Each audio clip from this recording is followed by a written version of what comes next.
It was very sad to realise that my dad was not going to see my own daughter. To spend time with him was so precious during those last few days.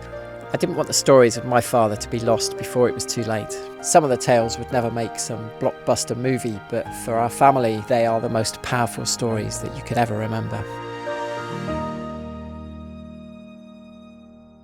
That's a really funny writing. It is funny, isn't it? Let me show you one of the pages. Hello, my name's Neil Coxon, and I'm talking to you from just outside Bath, where I live with my partner Helen and my daughter Mila. When my dad was 80, he was sadly diagnosed with terminal lung illness, and the family came together and looked after him at home. It was during those times when we were trying to have conversations with him that we realised that many of his stories were going to be lost forever. I mocked up a book for him that was a series of questions that asked him things about his life. It brought tears to his eyes as well as mine, because he felt how important it was to share things with me, and was loving the fact that we'd asked him questions about his life. Probably the most powerful Christmas present I'd ever given him, and 2 months later when I got it back, it was the most powerful gift he'd ever given me. My dad was a great storyteller, and he used to tell many amusing anecdotal stories, but he was never one to tell you how he felt. And some of the stories he's written in the book started to tell me what was going on inside him. It felt so important to me to help future generations know more about him.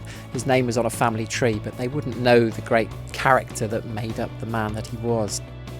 One of the wonderful stories I learnt was how my dad met my mum. It was at the Blackpool Tower ballroom. He was dressed in his RAF outfit, and he'd spotted her across the dance floor, and he coolly moved across, his words, and asked her to dance.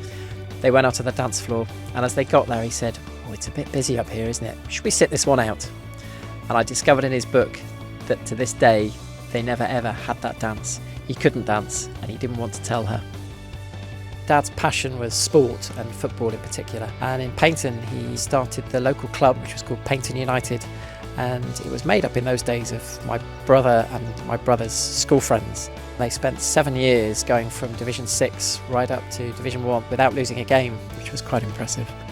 But as he got older and was unable to run around so much, he discovered the French sport of pétanque, French ball.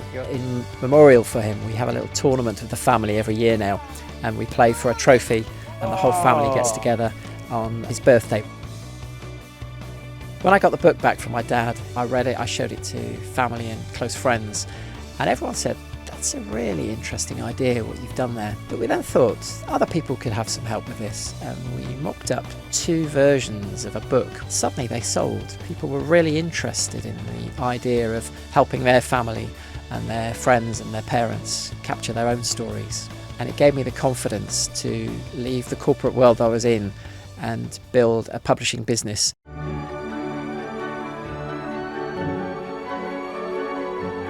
I think if my dad was still here today, he'd be really proud of the business. But knowing what my dad was like, he'd never tell me.